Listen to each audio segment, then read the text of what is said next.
શું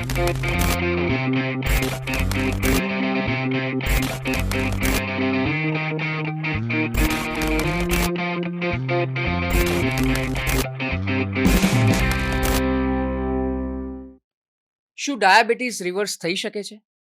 શુગરનું મૂળ શું છે અને કેમ આજે 30 વર્ષની ઉંમરના લોકો ઇન્સ્યુલિન ઉપર પહોંચી રહ્યા છે? નમસ્તે દર્શક મિત્રો, વાતોની વિન્ડો પોડકાસ્ટમાં હું નિશિત જોશી આપનું સ્વાગત કરું છું. દર્શક મિત્રો, આ શરૂઆતમાં મેં જે આ 3 પ્રશ્નો પૂછ્યા ને, આજે આ 3 પ્રશ્નો ઉપર આપણે ગંભીર ચર્ચા કરવાની છે. એ સિવાય પણ લાઇફસ્ટાઇલ ડિસીઝ જે થઈ રહ્યા છે અને શું લાઇફસ્ટાઇલ ડિસીઝને રિવર્સ કરી શકાય, એનો પણ ઘણા બધા પ્રશ્નો લોકોના માનસ પટલ ઉપર છે. ત્યારે આ તમામ પ્રશ્નોનું આજે આપણે સમાધાન કરીશું. આજે આપણી સાથે એક એવા મહેમાન ઉપસ્થિત છે કે જેઓ લાઇફસ્ટાઇલ ડિસીઝ સ્પેશિયાલિસ્ટ છે અને ડાયાબિટીસ રિવર્સલ કોચ તરીકે એમને ઓળખવામાં આવે છે. એવો છે ડૉક્ટર ગુંજીત પરમાર. ડૉક્ટર ગુંજીત, ખૂબ ખૂબ સ્વાગત છે આપનું આજની વાતોની વિન્ડો પોડકાસ્ટ કાર્યક્રમમાં. શરૂઆતમાં આ બધા પ્રશ્નો છે ને, આજે આપણે ઘણી બધી મોકળા મને વાત કરવાની છે. લોકોના એક એક પ્રશ્નોના જવાબનું સમાધાન આપણે આ શોમાં આપીશું. એ જ્યારે શો જોઈને ઊભા થશે ત્યારે એમને પણ એવું લાગશે કે ના, આ મારા બધા પ્રશ્નો હતા ડેલી ડે ટુ ડે જીવનના, એ બધા પ્રશ્નોનું અહીં સમાધાન મળ્યું છે. પણ શરૂઆત મારે તમારે થોડીક અંગત જીવનથી કરવી છે. તમને લાઇફસ્ટાઇલ ડિસીઝ એક્સપર્ટ બનવા માટે પ્રેરણા ક્યાંથી મળી? તમારા એવા કોઈ પર્સનલ એક્સપિરિયન્સ હતા કે શું થયું? થોડીક એની વાત કરો. બિલકુલ. 2022ની વાત છે. મને પોતાને હેલ્થના કેટલાક ઇસ્યુ થઈ ગયા હતા. મારું વેઇટ કોવિડ પછી ખાસું વધી ગયું હતું. મારું કોલેસ્ટ્રોલ ખાસું વધી ગયું હતું. બ્લડ પ્રેશર પણ મારું ખાસું વધી ગયું હતું. બિંગ એન એલોપેથી ડૉક્ટર જ્યારે મેં રિપોર્ટ કરાયા અને I was confirm with hypertension, માઇગ્રેનનો પ્રોબ્લેમ બહુ જ વધી ગયો હતો. વજન વધી ગયું હતું અને કોલેસ્ટ્રોલ અને બીપી 4 પ્રકારની મેડિસિન મેં ચાલુ કરી. એ વખતે 36 યરની મારી એજ હતી. બરાબર. તો 3-4 મહિના દવા લીધી પછી મને રિયલાઇઝ થયું કે ભાઈ 75-80 વર્ષ સુધી આપણે જીવવું હોય તો આ એક રસ્તો નથી. આ યંગ એજમાં જો આટલું પ્રોબ્લેમ થતો હોય તો ધેન પછી મેં બહુ બધું એક્સપ્લોર કરવાનું ચાલુ કર્યું કે કેવી રીતના આપણે આને નેચરલી ક્યોર કરી શકીએ, લાઇફસ્ટાઇલ ડિઝીઝને કયા પિલર ઉપર ફોકસ કરીને આપણે રિવર્સ કરી શકીએ આને. 6 મહિનાની અંદર મેં એ મેઇન જે પિલર છે એના ઉપર કામ કર્યું. 6 મહિનાની અંદર મેં બધી મારી દવા બંધ કરી. અચ્છા. અને આજે બી હું કોઈ બી મેડિસિન નથી લેતો. બ્લડ પ્રેશરની દવા, માઇગ્રેનની દવા, કોલેસ્ટ્રોલની દવા, એ બધી દવા મેં બંધ કરી દીધી. શું વાત કરો છો? તો એ આપણે ચોક્કસ ડિસ્કસ કરીશું કે એવી કઈ કઈ વસ્તુ ઉપર કામ કરવાથી આપણે લાઇફસ્ટાઇલ ડિઝીઝને રિવર્સ કરી શકાય. આ સ્ટોરી કહેવાનો મારો પર્પઝ એ છે કે જો 36 વર્ષની ઉંમરે બિંગ અ ડૉક્ટર મને જો આ પ્રોબ્લેમ થઈ શકતો હોય તો સામાન્ય માનવીને આ બહુ કોમન પ્રોબ્લેમ છે અને બહુ જ બધા કેસીસ જે તમે કીધું આપણે જોઈ રહ્યા છે. બરાબર છે. અને બીજું કે રાઇટ સિસ્ટમ અને સ્ટ્રેટેજી કઈ છે જેનાથી આપણે એને પ્રોપર વેમાં રિવર્સ કરી શકીએ, એ હજી 99% લોકોને ખબર નથી. તો ડૉક્ટર ગુંજીત, પ્રશ્ન એવો થાય કે લોકોને જાણકારી તો બધી જ છે, તો પણ બીમારીઓ કેમ વધી રહી છે? 30-35 વર્ષની ઉંમરમાં, હા, જેને વારસાગત ડાયાબિટીસ હોય એ સમજી શકાય છે કે કદાચ એને વહેલો આવે મોડો આવે, એ તો ચલો નેચરલ પ્રક્રિયા છે. પણ તો પણ અમુક વખતે જેને વારસામાં ન હોય, આનુવંશિક રોગ તરીકે ન હોય છતાં પણ ડાયાબિટીસ થાય છે, એ કેમ થાય છે? અને શું પ્રશ્ન એક જ થાય, આ બધું ખાનપાનથી જ થાય છે? બિલકુલ, બહુ સારો પ્રશ્ન છે. ખાનપાન સિવાય બીજી ઘણી બધી આપણે જોઈશું કે ફિટનેસ તમારું કેવું છે, તમારી સ્લીપ કેવી છે, દિવસભર કેવા વિચારો આવે છે, એન્વાયરમેન્ટ કેવું છે જ્યાં કામ કરો છો, એ બધું બહુ ઇમ્પેક્ટ કરતું હોય છે ખોરાકની સાથે. પણ એથી એ વિશેષ, જેમ તમે કીધું કે લોકો પાસે ઇન્ફોર્મેશન બહુ છે. આજે ગૂગલ ને એઆઈના જમાનામાં તમને ફિંગર ટીપ ઉપર બધી વસ્તુ મળી જાય. આપણે વિડીયો જ જોયા કરતા હોય છે. પ્રોબ્લેમ એ છે કે ઇમ્પ્લિમેન્ટ નથી થતું. તો એના 3 મેઇન રીઝન છે. એક તો આપણને શા માટે આપણે આપણું વજન ઘટાડવું છે અથવા ડાયાબિટીસ રિવર્સ કરવું છે, આપણને શા માટે કરવું છે ને એ ખબર નથી. કેવી રીતના કરવું એ બધાને ખબર છે આજે. તો વાય ઇઝ ઇમ્પોર્ટન્ટ. બરાબર. સો આપણે ઓલ્ડ એજમાં કોઈની ઉપર ડિપેન્ડ નથી રહેવા માંગતા, કોમ્પ્લિકેશનથી બચવા માંગીએ છીએ, કે આપણા લાઈફસ્ટાઈલ, આપણે લાઈફ પાર્ટનર જોડે એન્જોય કરવા માંગીએ છીએ, ક્યાંય ટૂર ઉપર જવા માંગીએ છીએ, આપણા પોતા પોતી જોડે રમવા માંગીએ છીએ, સોસાયટીમાં રોલ મોડલ બનવા માંગીએ છીએ કોઈની માટે. તો જ્યાં સુધી આ વાય ક્લિયર નહીં થાય, બરાબર છે, ત્યાં સુધી આપણે એને લાંબા ટાઈમ સુધી ફોલો નહીં કરીએ. કોઈ પણ વસ્તુને ડિસિપ્લિનથી ફોલો નહીં કરીશું. બરાબર. બીજી વસ્તુ કે આપણી કઈ વિચારધારા છે રોકી રહી છે.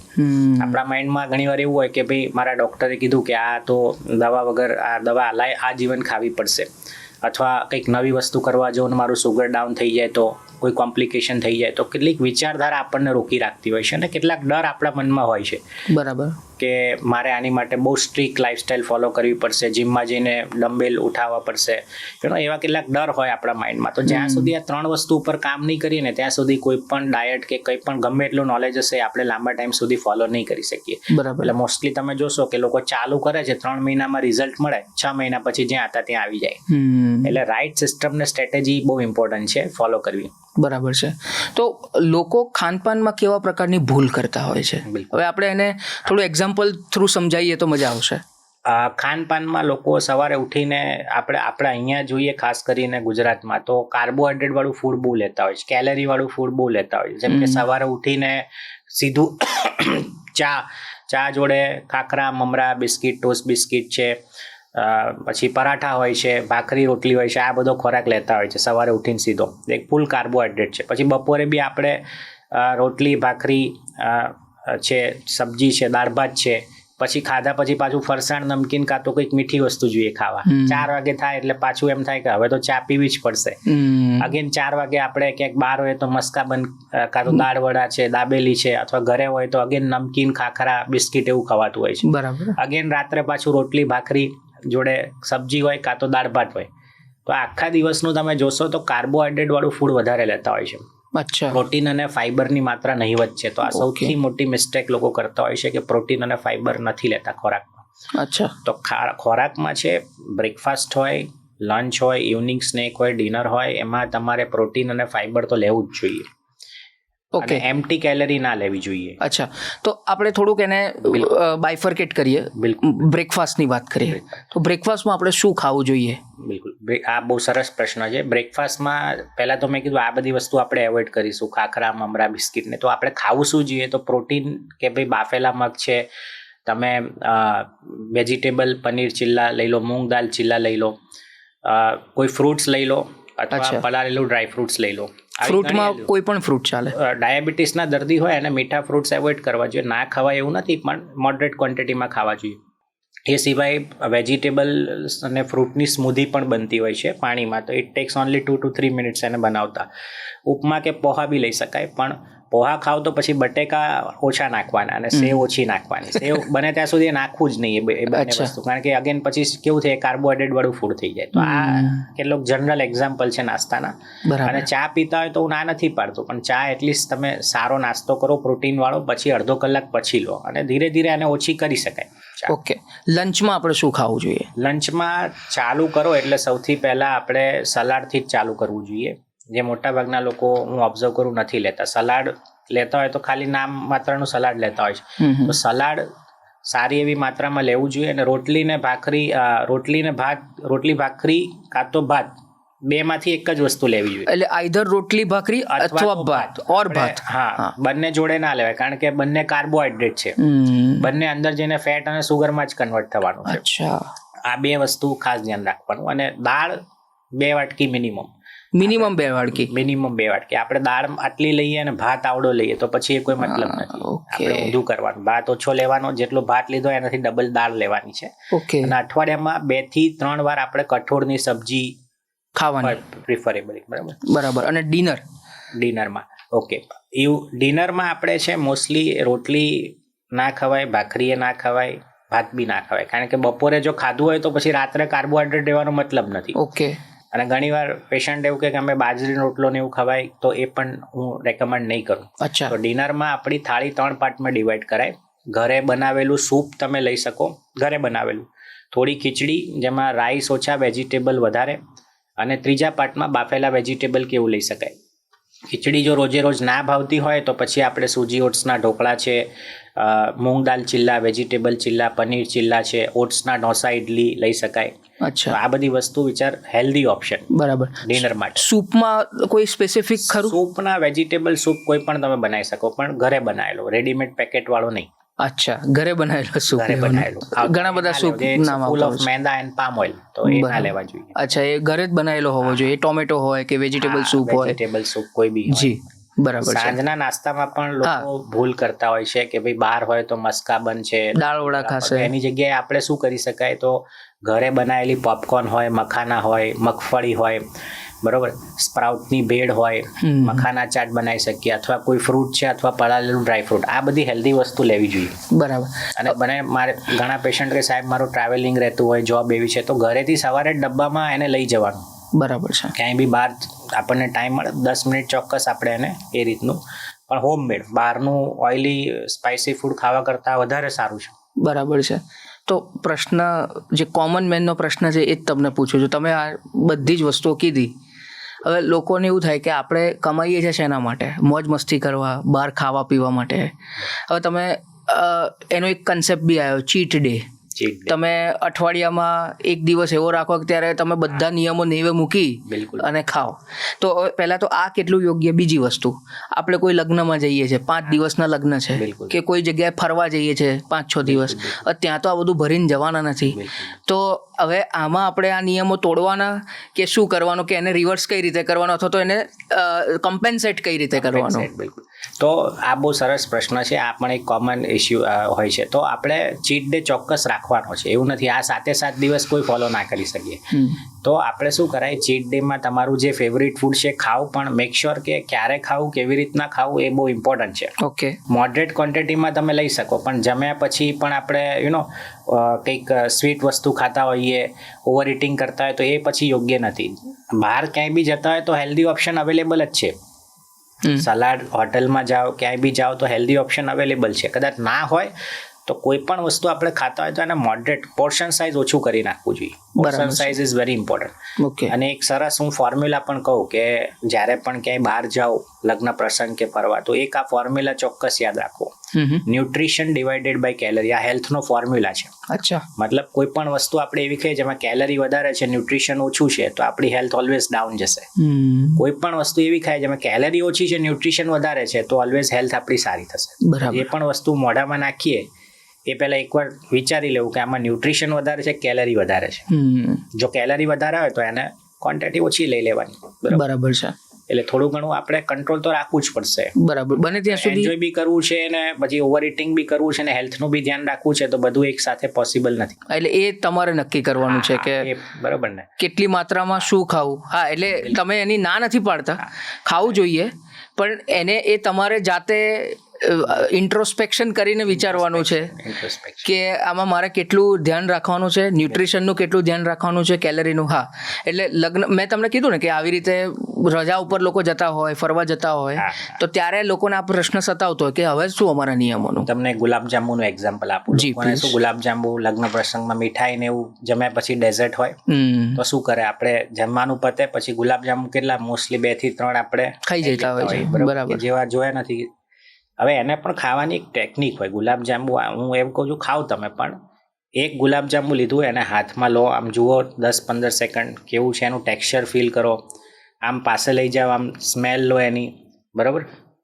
પછી ધીરેજથી મોઢા પાસે લાવો, જસ્ટ 10 સેકન્ડ હોલ્ડ કરો, એક બાઇટ લો. આપણે તો કેવું આખું મૂકી દઈએ, એક બાઇટ લો, થોડું આમ ચગડો અંદર મોઢામાં, આમ તો એને ફીલ કરો. તો તમે માર્ક કરજો, એક જ ગુલાબજાંબુમાં પેટ ભરાઈ જશે.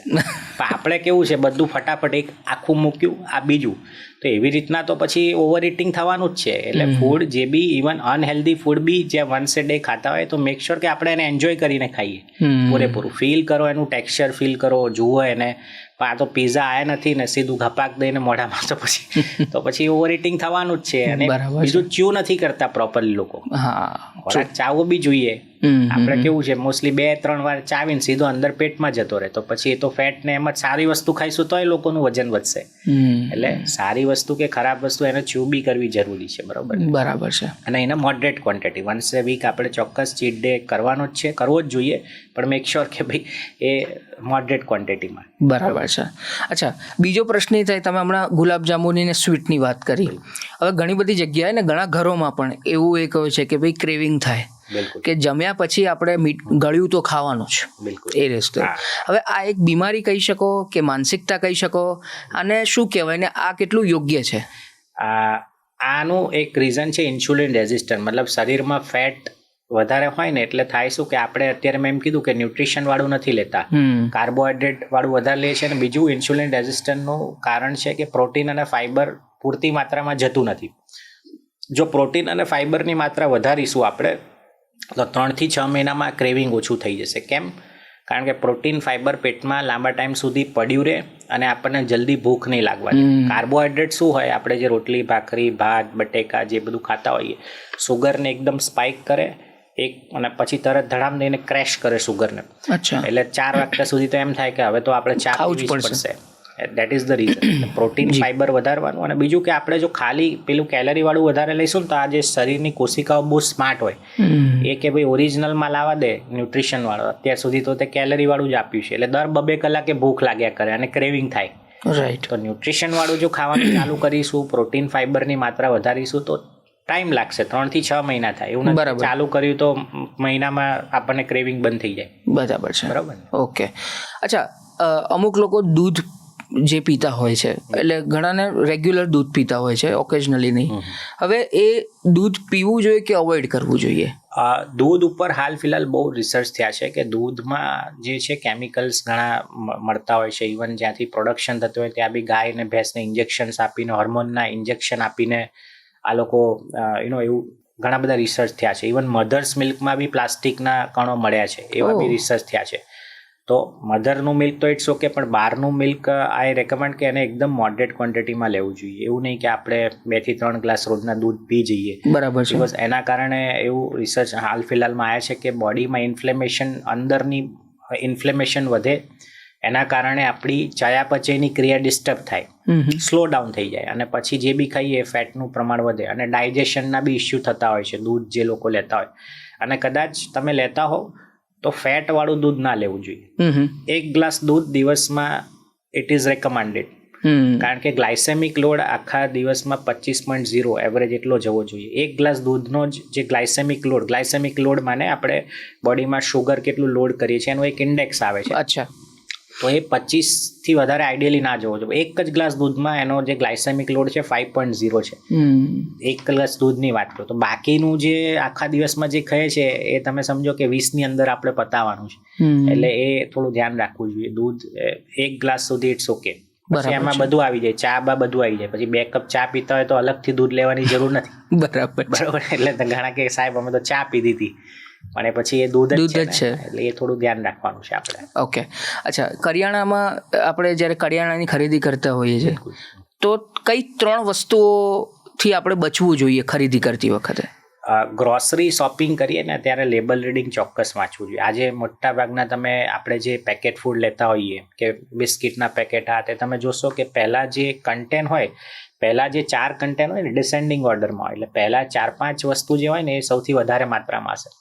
તમે જોશો તો એમાં ઈધર રિફાઇન્ડ ફ્લોર હશે, કાં તો સુગર હશે, કાં તો વેજીટેબલ પામ ઓઇલ હોય, બરોબર, અથવા પ્રિઝર્વેટિવ હશે. એટલે કહેવાય ને જેટલું લાંબુ લિસ્ટ હોય ઇન્ગ્રેડિયન્ટ્સનું એટલી લાંબી દવાનું લિસ્ટ હોય.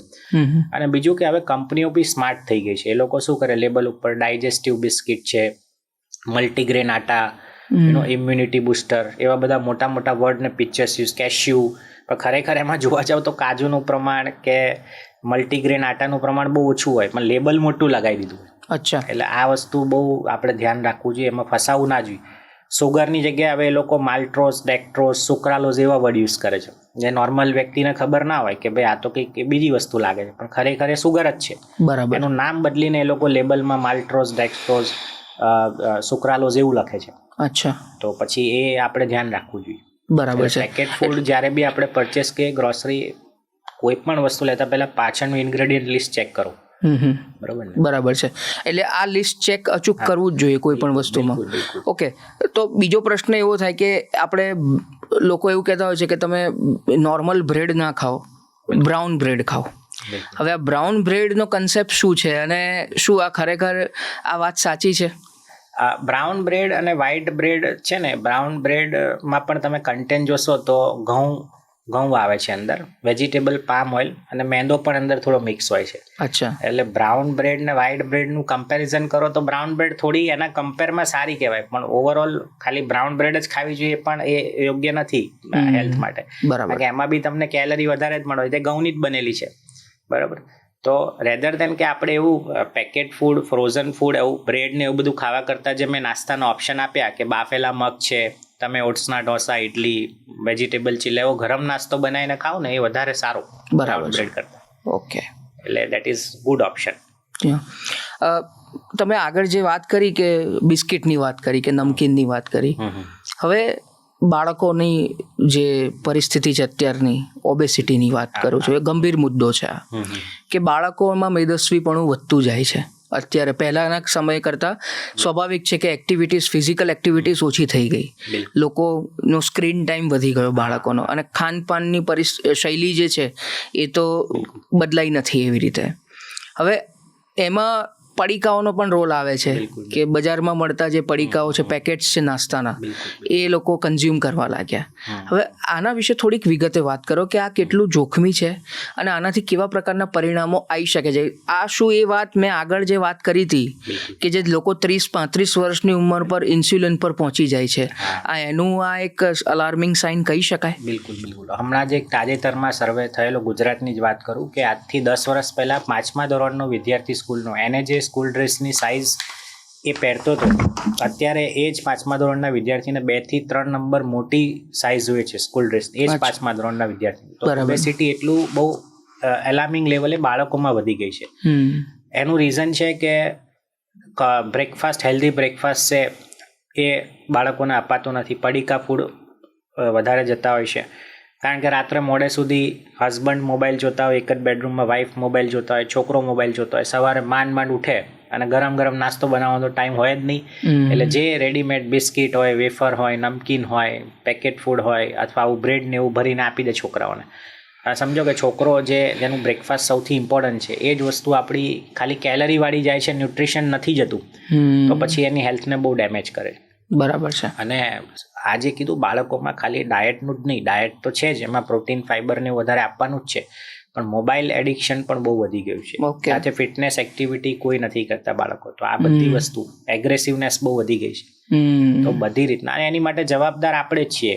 કારણ કે હું આજે લિફ્ટનો ઉપયોગ કરતો હોઉં ને મારા બાળકને કહું કે બેટા તું નીચે સાયકલ ચલાવવા જા, એ નથી જવાનો. બરાબર છે. હું આજે અઠવાડિયામાં 2 થી 3 વાર ઝોમેટોથી ઓર્ડર કરતો અને મારા બાળકને કહું કે બેટા બહારનું પિઝા ના ખવાય, કારણ કે બાળકો એડવાઇસથી નથી શીખતા, એ લોકો ઓબ્ઝર્વેશનથી શીખે છે. બહુ સાચી વાત છે. એટલે પેરેન્ટ્સ અને ટીચરનો બહુ જ રોલ છે, અને સ્કૂલમાં આઈ થિંક કમ્પલસરી સુગર બોર્ડને પ્રેક્ટિકલી ઇમ્પ્લિમેન્ટ કરવું જોઈએ. ખાલી નામ પૂરતું ખાલી નાસ્તો ચેક કરે ટીચર્સ કે ચલો બેટા શું લાવ્યો છું, તો આવું નહીં લાવવાનું, એનાથી કોઈ ચેન્જ નહીં આવે. સુગર બોર્ડને પ્રેક્ટિકલ, કે જે બાળક સારો નાસ્તો લાવે છે દર અઠવાડિયે એને એપ્રિશિએટ કરો, એવોર્ડ આપો નાનો. જે બાળક ફિટનેસની કોઈ એવી એક્ટિવિટી તમે અરેન્જ કરો કે જેમાં સારું પરફોર્મ કરે તો એને રિવોર્ડ આપો, બરાબર. બિહેવિયર સારું હોય તો એને રિવોર્ડ આપો. તો એવી રીતના પેરેન્ટ્સ, ટીચર અને બાળકો ત્રણે મળીને ગેમિફિકેશન થાય, એવી રીતના સુગર બોર્ડને પ્રેક્ટિકલી ઇમ્પ્લિમેન્ટ કરાવવું પડશે. બરાબર. તો આજે જઈને આપણા જે બાળકોનું ભવિષ્ય 10 થી 15 વર્ષ પછી હેલ્થ સારી થશે. બરાબર છે. ઓકે.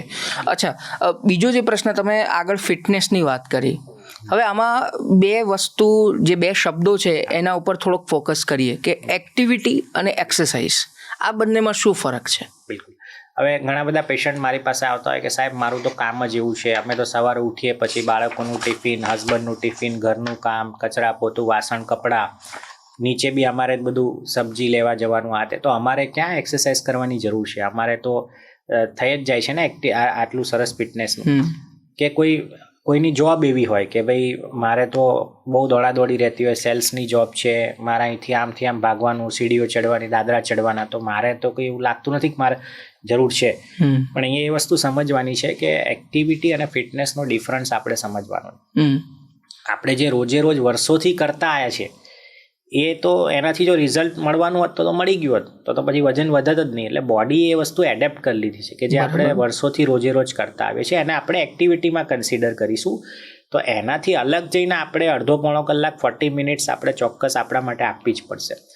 દિવસમાં એક એવરેજ સર્વે એવું કહે છે કે લોકો 3 થી 5 કલાક મોબાઈલ વાપરે છે, તો એમાંથી શું 40 મિનિટ આપણે આપણા માટે ના કાઢી શકીએ?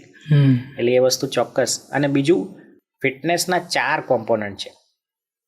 કે ઘણીવાર પેશન્ટ એવું કહેતા હોય કે હું તો વોકિંગ કરું છું સાહેબ વર્ષોથી, મારું વજન જ નથી ઉતરતું, અને બલકે એવા જ પેશન્ટનું પેટ સૌથી વધારે હોય. તો અહીંયા એ સમજવાનું છે કે ફિટનેસ ઇમ્પ્રુવમેન્ટ એ ખાલી વોકિંગથી નહીં થાય, એ જરૂરી છે, પણ ફિટનેસના 4 કોમ્પોનન્ટ અગત્યના છે: સ્ટેમિના, સ્ટ્રેન્થ, ફ્લેક્સિબિલિટી અને માઇન્ડ. અચ્છા. સ્ટેમિના બિલ્ડ થશે. આપણે વોકિંગ, રનિંગ, સાયકલિંગ, સ્વિમિંગ કરીએ એનાથી સ્ટેમિના બિલ્ડ થશે, મતલબ કે હાર્ટ અને ફેફસા આપણા મજબૂત થાય. પણ જો આપણે સ્ટ્રેન્થનું ધ્યાન નહીં રાખીએ અને ફ્લેક્સિબિલિટીનું, કિચનમાં કોઈ ડબ્બો ઉપાડવા જઈએ અને કમરમાં રહી જાય, જર્ક લાગી જાય, નીચેથી કોઈ વજન ઉપાડવા જઈએ જર્ક લાગી જાય, તો પછી એ ફ્લેક્સિબિલિટી નથી. અથવા કોઈ એવું વજન બી આપણે ના ઉપાડી શકીએ, મતલબ સ્ટ્રેન્થ નથી. એટલે આ જોઈન્ટની ફ્લેક્સિબિલિટી અને મસલ્સની સ્ટ્રેન્થ બી એટલી જ જરૂરી છે. તો આ ચારે વસ્તુ, અને માઇન્ડનું મેડિટેશન બી જરૂરી છે. તો આ ચારે કોમ્પોનન્ટ કવર થાય તો આપણે એમ કહેવાય કે ભાઈ હવે આ ફિટનેસ છે વ્યક્તિને. અને કોઈ અઘરી વસ્તુ નથી. આ 40 મિનિટમાં બધી વસ્તુ કવર થઈ જાય જો રાઈટ સિસ્ટમ અને સ્ટ્રેટેજી ફોલો કરો તો. બરાબર છે. અચ્છા, તો હવે જેમ તમે આ 4 કમ્પોનન્ટ્સ કીધા, હું થોડુંક એને ડિટેલમાં જણાવવા માંગુ છું કે જે સ્ટમક ઉપરની જે ફેટ છે, પેટ ઉપરની ચરબી, હવે એ પેટ ઉપરની ચરબી એકદમ જલ્દી નથી એને રિડ્યુસ થતી. હવે આના શું કારણો છે અને શું એક વખત થઈ જાય પછી એને ઉતારી શકાય કે ના શકાય? આના પર થોડુંક વિગતે વાત કરો, કારણ કે ઘણા બધા લોકો આ સમસ્યાથી પીડાઈ રહ્યા છે. હા, ઘણા બધા દર્દીઓના એવા પ્રશ્નો હોય છે કે સાહેબ આ બધું છે પણ આ પેટની ચરબી નથી ઉતરતી. તો અહીંયા આ છે ને આપણો મધ્યપ્રદેશ છે, ફિક્સ ડિપોઝિટ છે. આપણે ફિક્સ ડિપોઝિટ કેવું સૌથી છેલ્લે તોડાઈએ, રાઈટ, ઇમરજન્સી હોય. તો એવી રીતના આ જે છે પેટની ચરબી એ સૌથી છેલ્લે ઉતરશે. પહેલા અહીંયાથી ઉતરે, પછી હાથમાંથી ઉતરે, પછી અહીંથી ઉતરે ને પછી પગમાંથી ઉતરે. આપણે વેટ લોસની જર્ની માની લો ચાલુ કરતા હોય તો એવું માનીને ચાલવાનું કે 3 મહિના પછી તો ઉતરવાની ચાલુ થશે. અચ્છા, ત્યાં સુધી તો લોકો હિંમત હારી જતા હોય છે કે સાહેબ બહુ થઈ ગયું, આ તો ઉતરતું જ નથી. જી, 3 મહિના પછી તો એ ઉતરવાની ચાલુ થતી હોય છે પેટની ચરબી. એટલે એ સૌથી છેલ્લે ઉતરે. મોસ્ટલી તમારે 3 થી 6 મહિના ગણી લેવા. બરાબર છે. એના કરતા વધારે થાય પેટની એકદમ ફ્લેટ આવતા. અચ્છા. અને ડાયટમાં બી લોકો ઘણી મિસ્ટેક કરતા હોય છે વેટ લોસમાં, એના કારણે બી નથી ઉતરતી. લો કેલરી ડાયટ ઉપર જતા રહે, ઉપવાસ કરે, સૂટ ના થાય, ઇન્ટરમિટન્ટ ફાસ્ટિંગ જે કહેવાય, બધા માટે નથી હોતું. બરાબર. પણ લો કેલરી ડાયટ, કીટો ડાયટ, તો એના કારણે મસલ લોસ બી થઈ જતો હોય ફેટ લોસની સાથે સાથે, which is very wrong method. બરાબર છે. આપણે વેટ લોસમાં શું કરવાનું છે? ખાલી ચરબી જ ઉતારવાની છે, મસલ્સ વધારવાના છે. તો ભૂખ્યા રહેવાની જરૂર નથી કે લો કેલરી ડાયટ, કીટો ડાયટ કે એકદમ લાંબા બધા ઉપવાસો કરવાની જરૂર નથી. એના કારણે વજન તો ઘટી જાય 3 મહિનામાં 15 કિલો. બરાબર. 6 મહિના પછી જ્યાં હતા ત્યાં આવી જાવ. આ વસ્તુનું ખાસ ધ્યાન રાખવાનું છે કે ભાઈ વજન ઉતારવાની રાઈટ સિસ્ટમ અને સ્ટ્રેટેજી ફોલો કરવાની છે. આમાં સાહેબ એક વાત તમને પૂછી લઉં, કારણ કે આપણે બધી કાપ્સની ને એની વાત કરી, પણ અમુક વખતે અત્યારે જે મિલેટ્સનું જે ચલણ વધવાનું થઈ રહ્યું છે અથવા તો વધી રહ્યું છે, એમાં બાજરી છે, જુવાર છે, રાગી છે, આ બધા મિલેટ્સ લેવાના થાય. હવે આનો કેટલો મહત્વનો રોલ છે અને આમાં બી લોકો કઈ મેથડથી આ વસ્તુને કન્ઝ્યુમ કરવી જોઈએ, તો એના પર થોડીક વાત કરો. મિલેટ બી લેવા જ જોઈએ ચોક્કસ. ઘઉંની જગ્યાએ આપણે મિલેટ્સ અથવા મલ્ટીગ્રેન અથવા સિંગલ મિલેટની રોટી લો તો બહુ સારું છે. પછી એવું ના થાય કે આપણે મોર્નિંગમાં મિલેટ લઈએ, બપોરે મિલેટ લઈએ, રાત્રે મિલેટ લઈએ, તો પછી કોઈ મતલબ નથી. અચ્છા.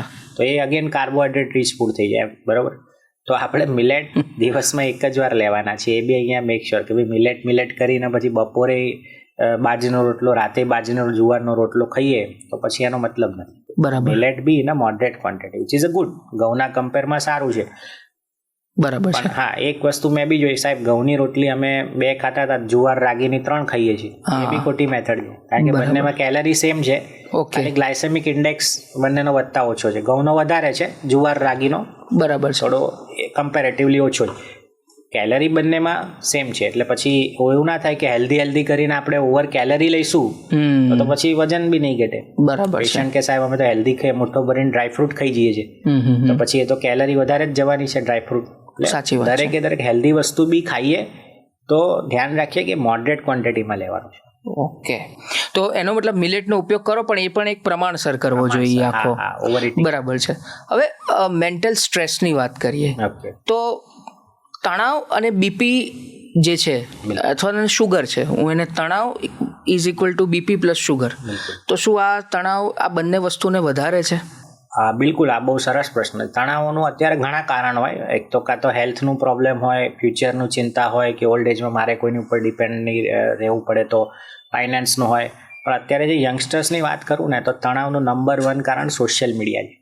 અચ્છા. સોશિયલ મીડિયા, કારણ કે આપણે શું છે રીલ લાઈફમાં વધારે પડ્યા છે, રિયલ લાઈફમાં અત્યારે છે જ નહીં. હવે આપણી આજુબાજુના સર્કલના 50 લોકો એવા હોય હવે એ લોકો સોશિયલ મીડિયા આપણે એમનું જોતા હોય, એ વ્યક્તિ એના એવા જ 2 ફોટો મૂકવાનો છે કે એની લાઈફના સૌથી 2 બેસ્ટ ફોટો હોય. બરાબર છે. પણ આપણે હવે એવા 50 આપણા અંગત લોકો છે, એના દિવસભર એવા ફોટો જોઈએ કે યાર આ તો આટલું સરસ બહાર ફરવા ગયો, આ અચીવ કર્યું, ફલાણું ઢીકણું. એટલે આપણી અંદર છે ને એક ઇનડાયરેક્ટ એક ફોમો ક્રિએટ થાય કે મારી લાઈફમાં કંઈક ખૂટે છે. તો આ વસ્તુ ચોક્કસ આપણે થોડું અવેર રહેવાનું છે કે સોશિયલ મીડિયાનો એક one of the main reason છે સ્ટ્રેસનું આજકાલ. બધું હોવા છતાં આપણી પાસે સારું ઘર, ગાડી, લાઈફ સેટ છે, તો બી અંદરથી કાયમ એવું લાગતું હોય કંઈક ખૂટે છે. બરાબર. એટલે એ જે અંદર સ્ટ્રેસ છે ને, અને એના કારણે આપણે આ મેટાબોલિઝમ ઉપર અસર થાય, આપણે અંદરથી આપણી જાત સાથે જ સેટિસ્ફાઈડ ના હોય, હેપી ના હોઈએ, એના કારણે આપણે લાંબા ટાઈમ સુધી કઈ વસ્તુ ફોલો ના કરી શકીએ. બરાબર છે. કે ચાલુ કર્યું છે, ચલો આજે ફિટનેસની કોઈ એક્ટિવિટી ચાલુ કરી કે ડાયટ કે કંઈક સારી એવું પ્રોટીન ફાઈબર વાળું, પણ 3 મહિના પછી એમ થાય કે હવે આમાં મજા નથી આવતી, કારણ કે આપણે અંદરથી જ પોતે ખુશ નથી આપણા સાથે. ઓકે. એટલે એ ખુશ રહેવા માટે ગ્રેટિટ્યુડની પ્રેક્ટિસ કરવી બહુ જરૂરી છે. બરાબર છે. હું ઓલવેઝ કહેતો હોઉં કે રાત્રે સૂવો એ પહેલા 2 વસ્તુ ચોક્કસ લખવાની ડાયરીમાં, 5 મિનિટ થાય કે આજની દિવસમાં કઈ ઘટના સારી બની તમારી જોડે અને કઈ વ્યક્તિના તમે આભારી છો. બરાબર છે. આ 2 વસ્તુ જો લખવાનું ચાલુ કરીશું ને આપણે, તો આપણી આસપાસના લોકોની વેલ્યુ આપણને સમજાશે. જ્યાં જોબ કરીએ છીએ, બિઝનેસ કરીએ છીએ, જે આપણો સ્ટાફ છે, કે જે આપણું ઘર છે, આપણા પેરેન્ટ્સ છે, એમની વેલ્યુ આપણને સમજાશે. ઓકે. તો ડૉક્ટર સાહેબ, જેમ કે તમે તણાવની વાત કરી, બીપી ને શુગરની વાત કરી, હવે મારે 3 પ્રશ્નો છે અને આ પ્રશ્નો લોકોને ખૂબ જ માહિતગાર થશે એ લોકો આનાથી, એવું મને લાગે છે. બ્લડ પ્રેશર હોય, શુગર હોય, તો આ બ્લડ પ્રેશર ને શુગરની દવાઓ આખી જિંદગી લેવી પડે? અચ્છા, બીજી વસ્તુ, કોઈ વ્યક્તિ જો આ બંધ કરે દવાઓ, જાતે ને જાતે અમુક વખતે ડૉક્ટર બની જતા હોય છે, ત્યારે કેવા માઠા પરિણામ? કારણ કે હવે કે મન તો બધું નોર્મલ છે, પણ પછી પાછળથી એને એ પરિસ્થિતિ એટલી ઊભી થાય છે કે જ્યારે હોસ્પિટલ જ આવે છે સીધી એના ભાગે. અને શું આ તમે જે વાત કરો છો કે ડાયાબિટીસ રિવર્સ થઈ શકે, શુગર રિવર્સ થઈ શકે, બ્લડ પ્રેશર નોર્મલ થઈ શકે દવા ના લીધી હોય તો, આ વસ્તુનો થોડોક વિગતે જવાબ જોઈએ છે. પહેલાં તો કોણ દવા બંધ ના કરી શકે? હું કહું, ટાઈપ 1 ડાયાબિટીસ હોય, ટાઈપ 2 વાળા જેને ક્રોનિક ડાયાબિટીસ છે, 20-25 વર્ષથી વધારે છે, કોઈ કોમ્પ્લિકેશન થઈ ગયું છે, લાઈક આંખનો પડદો ડેમેજ થઈ ગયો, કિડની ડેમેજ થઈ ગઈ છે, પગની નસો કમજોર થઈ ગઈ છે, અથવા હાર્ટનું કોઈ ઓપરેશન કરાવ્યું છે, એન્જિયોપ્લાસ્ટી બાયપાસ કરાવી છે, આવા દર્દીઓએ દવા બંધ ના કરવી જોઈએ. હા, એમને આપણે લાઈફસ્ટાઈલ આપણે આપીશું તો દવાના ડોઝ આપણે ચોક્કસ ઓછા કરી શકીએ, પણ દવા બંધ કરવાની એડવાઇસ નથી આપતો. કયા પેશન્ટને રિવર્સ થઈ શકે, તો આ કેટેગરી આપણે ખાસ ઇમ્પોર્ટન્ટ છે. બ્લાઇન્ડલી કોઈ એવા એમાં ફસાઈને કે આપણે આ દવા બંધ કરી દઈએ, પાવડર ચૂરણ આ તે, પછી પાછળથી કોમ્પ્લિકેશન થતા હોય છે પેશન્ટને, તો એવું ખાસ ધ્યાન રાખવાનું છે. ખાસ કરીને યંગસ્ટર્સમાં ડાયાબિટીસ ડિટેક્ટ થયો હોય, વજન વધારે હોય, બીપી ડિટેક્ટ થયો હોય, અથવા તો ગાળો 10-15 વર્ષથી ઓછો હોય ગાળો, ડાયાબિટીસ હોય કે બીપી હોય કે કોઈ પણ પ્રોબ્લેમ હોય, તો એવામાં આપણે 100% બહુ સારું રિઝલ્ટ લઈ શકીએ છીએ, બશર્તે એમને કોઈ કોમ્પ્લિકેશન ના આવવું જોઈએ. બરાબર. ક્રોનિક પેશન્ટમાં બી આપણે લઈ શકીએ, પણ એમાં ગેરંટી નથી હોતી કે દવા બંધ જ થઈ જાય. એમાં આપણે ચોક્કસ દવાનો ડોઝ ઓછો ચોક્કસ કરી શકીએ છીએ. બરાબર છે. અચ્છા, મહિલાઓમાં જે વજનની સમસ્યા છે એ ઝડપથી એમનું વજન ઓછું નથી થતું, તો આનું શું કારણ હોઈ શકે અને આના ઉપાયો પણ શું હોઈ શકે? મહિલાઓના લાઈફમાં અમુક ફેઝિસ હોય, જેમ કે યંગ હોય ત્યારે બહારનું અત્યારે જો ખાવા પીવાનું વધી ગયું હોય, ત્યાં 2-5 કિલો વજન વધે, પછી મેરેજ થાય, ઘરની જવાબદારી આવે, બાળકો થાય, ત્યાં 5-7-10 કિલો વધી ગયું હોય, પછી મેનોપોઝલ એજ આવે 45-50 પછી, તો એમાં બી હોર્મોનલ ડિસ્ટર્બના કારણે થોડું 5 કિલો વધી ગયું હોય, એટલે એનો એવરેજ 50-55 વર્ષ પછી એક એવરેજ મહિલાનું વજન આપણે ગણીએ કે 70-75 હોય, બરાબર, એની વચ્ચે હોય, તો એમાં આપણે એક તો રિયાલિસ્ટિક એ ઇમ્પોસિબલ નથી, પણ એમાં રિઝલ્ટ મળવામાં ટાઈમ લાગે. બરાબર છે. કે એમાં પછી 75નું આપણે 60 કરવાના ચક્કરમાં આપણે ઇમોશન્સ ડિસ્ટર્બ થઈ જાય, તો પછી એ વજન ઉતારવાનો કોઈ મતલબ નથી. એટલે કાયમ કહું કે ભાઈ વજન ઉતારવાનું એ ઉતરશે એના ટાઈમે, 3-6 મહિના થાય, ઇટ ટેક્સ ટાઈમ. બરાબર. પણ એની જોડે આપણે અંદરથી ખુશ રહેવું જરૂરી છે. એક જ પ્રોસેસ કે મારું વજન ઉતરતું નથી, તો રેધર દેન કે આપણી કોઈ એવી ફેવરિટ હોબી છે, લાઈક કોઈ વોકિંગ છે કે કોઈ સ્પોર્ટ્સ એક્ટિવિટી હોય, તો એ આપણે સારી રીતના કરી શકીએ, એ વધારે ઇમ્પોર્ટન્ટ છે વેટ લોસ કરતાં. અચ્છા. એટલે વજન ઉતારવા કરતાં બોડીમાં એનર્જી રહે, બરાબર, આપણું કામ ડેલી રોજબરોજનું સારી રીતના કરી શકીએ ને અંદરથી ખુશ રહીએ ને 50-55 વર્ષ પછી એ વધારે અગત્યનું છે. બરાબર. આ કરીશું ને તો વેટ લોસ તો ઓટોમેટિક થવાનું જ છે, પણ જો વેટ લોસ ઉપર વધારે ફોકસ કરીશું તો એ સ્ટ્રેસ આયા કરશે કે હું તો આટલું ફોલો કરું છું, આટલી એક્સરસાઇઝ કરું છું, મારું વજન જ નથી ઉતરતું. આ વસ્તુનું ખાસ ધ્યાન રાખવાનું. એઝ અ વુમન આ વસ્તુનું ખાસ ધ્યાન રાખવાનું. અચ્છા, તો એમાં પણ હું પૂછી લઉં કે પીસીઓડી અને થાઇરોઇડની જેને સમસ્યા હોય એમને શું વેઇટ લોસમાં તકલીફ પડતી હોય છે, કાં તો એનું વજન ઉતરી શકે? હા, બિલકુલ ઉતરી શકે. પીસીઓડી અને થાઇરોઇડમાં વજન ના ઉતરે ગેરમાન્યતા છે, કારણ કે પીસીઓડી અને થાઇરોઇડ જો થાય ને તો 3 થી 4 કિલો જ વજન વધે. એનાથી વધારે વજન વધ્યું હોય છેલ્લા 1 વર્ષમાં, દેટ મીન્સ કે આપણી લાઇફસ્ટાઇલના કારણે છે.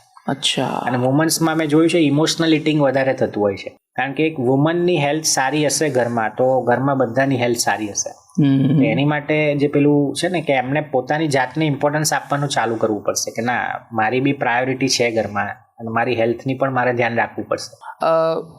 આપણે ઘણા બધા પ્રશ્નોની ચર્ચા કરી. હવે આપણે બહુ મોટો રેપિડ ફાયર રાઉન્ડ રમી રહ્યા છીએ અને આઈ એમ શ્યોર કે લોકોને પણ આ બહુ ઉપયોગી સાબિત થશે. મારો સવાલ પણ એક જ લાઇનમાં હશે અને જવાબ પણ આપની પાસેથી એક જ લાઇનમાં અપેક્ષિત છે. તો હું રેપિડ ફાયર રાઉન્ડ સ્ટાર્ટ કરું છું. શુગરની સૌથી મોટી જળ અથવા તો શુગરનો સૌથી મોટો મૂળ હોય તો એ કયો? સુગરનો સૌથી મોટો મૂળ હોય તો એ ડાયટ આપણું. બરાબર છે. જે ઓબેસિટી છે એનું સૌથી મોટું કારણ? ડાયટ. ઘી, હા કે ના? ના. ગોળ અથવા ખાંડ? ગોળ. સવારે ખાલી પેટ શું કરવું જોઈએ? પ્રોટીન વાળો નાસ્તો લેવો જોઈએ. બેલી ફેટ ઘટાડવાનો એક મંત્ર? ટાઈમસર ઊંઘો. સ્ટ્રેસ ઘટાડવાનો એક ઉપાય? સ્ટ્રેસ ઘટાડવાનો કે રિયલ લાઈફમાંથી બહાર આવો અને રિયલ લાઈફમાં તમે બધા જોડે કનેક્ટેડ રહો. ઊંઘ સુધારવાનો એક નિયમ? અગેન રાત્રે મોબાઈલ 1 કલાક તમે વહેલા બંધ કરી દો. બરાબર. તમે ફેમિલી સાથે ટાઈમ સ્પેન્ડ કરો, બાળકો સાથે વાત કરો, લાઈફ પાર્ટનર સાથે વાત કરો, કેવું રહ્યું આજના દિવસમાં, શું તમે જીવો રહ્યો, એ ઇમ્પોર્ટન્ટ છે. સૌથી ખતરનાક આદત જો કોઈ હોય તો? Mobile addiction. બરાબર છે. દરેક આપણા નાગરિકે સૌથી પહેલું અત્યારે કઈ બાબત બંધ કરવી જોઈએ આજથી?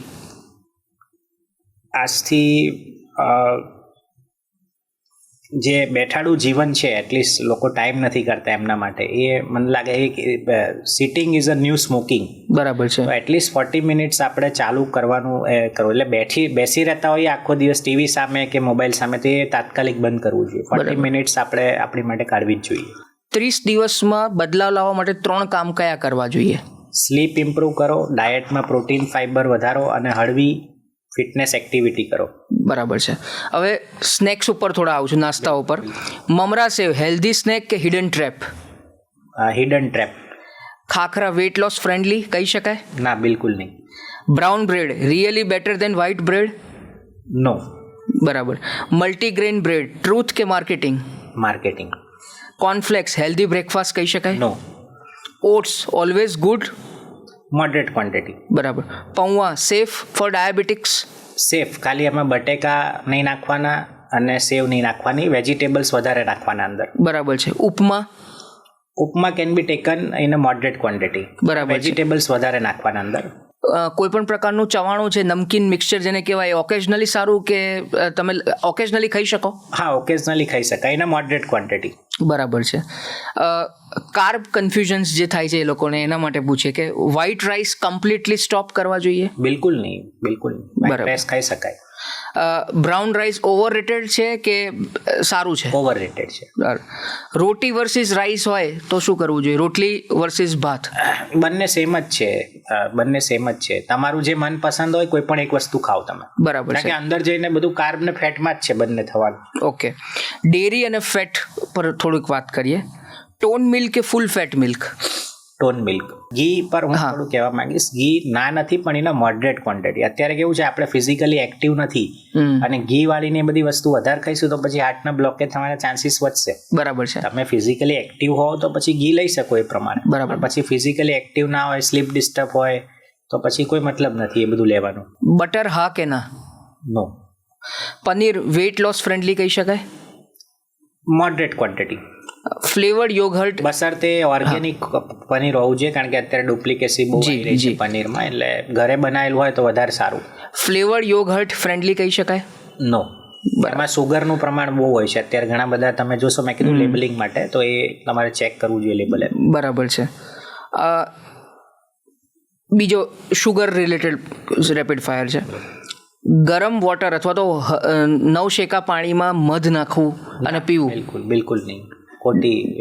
ડાયટ જે કોલ્ડ ડ્રિંક્સ મળે છે એ? બિલકુલ નહીં, બિલકુલ. શુગર ફ્રી ટેબ્લેટ્સ મળે છે? Occasionally in a moderate quantity. Sugar free alternative જે સુક્રાલોઝની ટેબ્લેટની આવતું હોય છે, બરાબર, in a moderate quantity. Diabetic patients માટે ખજૂર ખાઈ શકાય? બિલકુલ, એ નેચરલ સુગર છે ઇન અ મોડરેટ ક્વોન્ટિટી. બરાબર છે. હવે ડેલી હેબિટ્સનો રેપિડ ફાયર રાઉન્ડ છે. Green tea? Yes, you can take green tea. બિલકુલ. સવારમાં લેમન વોટર, લીંબુ પાણી? બિલકુલ.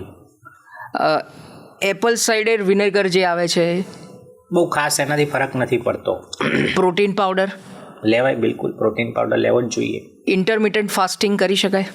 બિલકુલ, જો સૂટ થતા હોય તો કરવું જોઈએ. બરાબર. અહીંયા હું થોડી ચોખવટ કરવા માંગીશ. અહીંયા આપણે જે ઉપવાસ કરીએ છીએ એમાં આપણે શું કરીએ, આખો દિવસ ઉપવાસની વાત કરું છું, કે આખો દિવસ ઉપવાસ કરીને પછી આપણે સાબુદાણા ખીચડી, મોરૈયા ખીચડી ખાતા હોય, બફવડા ખાતા હોઈએ, ફરાળી ચેવડો ખાતા હોય, ફરાળી પીઝા, તો પછી એ ઉપવાસનો કોઈ મતલબ નથી. બરાબર. આખો દિવસ ઉપવાસ કરીને પછી જો રાત્રે કાર્બોહાઈડ્રેટ વાળું ફૂલ ખાઈ લઈએ, અથવા બીજા દિવસે એટલી ભૂખ લાગી હોય કે સવારે જ પહેલાં ઉઠીને ચા જોડે 3-4 પરાઠા ખાઈ લઈએ, તો એ ઉપવાસનો મતલબ નથી. બરાબર. એની જગ્યાએ ઉપવાસ એવા કરો કે આખા દિવસમાં પ્રોટીન અને ફાઈબર વધારે જાય, તો એ ખરેખર બોડીનું ડિટોક્સ થશે. બરાબર છે. પેટની ચરબીની જે વાત છે એના સંદર્ભમાં અમુક પ્રશ્નો છે. Late night dinner? ના. Fruit at night? રાત્રે ફ્રૂટ ખાઈ શકાય? લઈ શકાય, ઓકેઝનલી લઈ શકાય. જો બીજો કોઈ ઓપ્શન ના હોય તો that is a good option. ચાલવાની વાત કરું તો 10,000 સ્ટેપ્સ ચાલવા જોઈએ કે એવું જરૂરી છે કે 10,000 સ્ટેપ્સ જ ચાલવા? ના, એવું જરૂરી નથી. તમે વોટ આઈ સજેસ્ટ કે તમે વોકિંગની જોડે થોડું સ્ટ્રેન્થવાળી બિલ્ડ કરો. 5 રાઉન્ડ સોસાયટીના માર્યા તો 2 રાઉન્ડ સીડીઓ ચડો ને ઉતરો, તો that will be much better ખાલી 10,000 સ્ટેપ ચાલવા કરતા. બરાબર છે. આગળ પૂછ્યો પણ અહીં પણ પૂછી લઉં, cheat meal once a week? ચાલે, બિલકુલ, ઇન અ મોડરેટ ક્વોન્ટિટી. બરાબર. Gym without diet control? Gym without diet control કોઈ મતલબ નથી. એટલે સ્લીપ પહેલા છે, પછી ડાયટ આવે ને પછી એક્સરસાઇઝ આવે. બરાબર. સ્લીપ બરોબર ના હોય અને ડાયટ બરોબર ના હોય તો એક્સરસાઇઝ કરવી જ ના જોઈએ. બરાબર. આ 2 પિલર ઉપર ફોકસ કરવાનું. અને ત્યારે આ 2 પિલર ગરબડી હોય, આપણે મોડી 6 કલાક જ સૂતા હોઈએ અને ડાયટમાં ઓવર ઇટિંગ કરતા હોય, જંક ફૂડ ખાતા હોઈએ, અને પછી જો જીમમાં એક્સરસાઇઝ કરી તો પછી હાર્ટ એટેક આવવાની શક્યતા વધી જાય, કોલેપ્સ થઈ જવાય જે ઘટના ઘટે. હા. અને અંતમાં દૂરદર્શનના માધ્યમથી આપ દર્શકોને શું સંદેશ આપવા માંગશો? બસ આપ સૌ સ્વસ્થ રહો અને આપણે રોલ મોડેલ બનીએ આપણા બાળકો માટે, આપણા આવનારી જનરેશન માટે. એક સારી લાઈફસ્ટાઈલ હવે એક લક્ઝરી થઈ ગઈ છે. આપ સૌએ એપલનો મોબાઈલ વાપરતા હશો. એ સ્ટીવ જોબનું એક સ્ટેટમેન્ટ છે કે ભાઈ તમે ગાડી ચલાવવા માટે ડ્રાઈવર રાખી શકશો, પણ અહીંયા હાર્ટમાં સ્ટેન્ડ મુકાવવાની નોબત આવશે કે કિડનીમાં ડાયાલિસિસ કરાવવાનું આવશે ને, તો તમે કોઈ લાખ રૂપિયા આપશો ને તો એ નહીં જાય કે ભાઈ મારી જગ્યાએ તું સ્ટેન્ડ નખાઈ દે કાં તો તું ડાયાલિસિસ કરાવી લે. એટલે આવનારા ટાઈમમાં હેલ્થ એ જ લક્ઝરી બનવાની છે. પૈસો હશે એ કોઈ કામ નહીં લાગે. BMW મર્સિડીઝની વેલ્યુ નહીં હોય, પણ હેલ્થ જેની સારી હશે ને એની વેલ્યુ બહુ હશે. બરાબર. ઓલવેઝ આપણે હેલ્થ સારી રાખીએ, અને આપણે ફેમિલીમાં જો આપણી હેલ્થ સારી હશે ને તો આપણું જોઈને ઓવરઓલ આપણા ફેમિલીની હેલ્થ ઇમ્પ્રૂવ થશે. જો એક જ જણ એક આ ઇનિશિયેટિવ લેશે કે ના મારે આજથી આ બધું હવે સારી લાઈફસ્ટાઈલ ફોલો કરવી છે, તો તમે વિચાર કરો કે ફેમિલીની જોડે તમારા આજુબાજુના લોકો છે, સોસાયટી, ફેમિલી, ફ્રેન્ડ્સ, કેટલા લોકોને આપણે ઇન્ફ્લુઅન્સ કરીએ છીએ. તો આ ચોક્કસ આપણે આ લક્ઝરી માટે ચોક્કસ પ્રયત્નો, અને આજથી જ હું તો કહું આ બધી વસ્તુ જેટલી થાય એટલી ધીરે ધીરે ફોલો કરવાની છે. જી. તો ડૉક્ટર ગુંજીત પરમાર, આપ દૂરદર્શનના પોડકાસ્ટ સ્ટુડિયોમાં આવ્યા અને આટલી રસપ્રદ ચર્ચા કરી એ બદલ આપનો ખૂબ ખૂબ આભાર. તો દર્શક મિત્રો, આપે જોયું તેમ કે મને પૂરેપૂરો વિશ્વાસ છે કે આ પોડકાસ્ટ સાંભળ્યા પછી ને પોડકાસ્ટ જોયા પછી અવશ્ય તમારા જીવનમાં એક આમૂલ પરિવર્તન આવશે. અને ડૉક્ટર ગુંજીત પરમારે બહુ જ સરસ રીતે અલગ અલગ આસ્પેક્ટ્સ ઉપર વાત કરીએ, ચાહે ડાયટની વાત હોય, એ ચાહે હેલ્થની વાત હોય, એ ચાહે બ્લડ પ્રેશર શુગરની વાત હોય, કે અલગ અલગ જે રિલેટેડ જે ખાનપાનની વાત હોય, આપણા લાઇફસ્ટાઇલની વાત હોય, લાઇફસ્ટાઇલ ડિસીઝીસની વાત હોય, અને અમુક જે કયા પ્રકારના ખોરાક ખાવા જોઈએ, ખોરાક ન ખાવા જોઈએ એની વાત હોય, એ તમામ બાબતો એમણે વિશદ છણાવટ રીતે સમજાવી, વિસ્તૃત રીતે આપણે આપણી સાથે શેર કરી. મને આશા છે કે તમને આ પોડકાસ્ટ અવશ્ય ગમ્યો હશે, અને જો આ ગમ્યો હોય તો તમારા ફેમિલી મેમ્બર્સ, તમારા ફ્રેન્ડ્સ, એમને પણ તમે આ પોડકાસ્ટ શેર કરજો. આ વિચાર સાથે અત્યારે બસ આટલું જ. ફરીથી આવતા શનિવારે એક નવા મહેમાન સાથે આપણે ઉપસ્થિત થઈશું. ત્યાં સુધી અમને રજા આપશો. નમસ્કાર.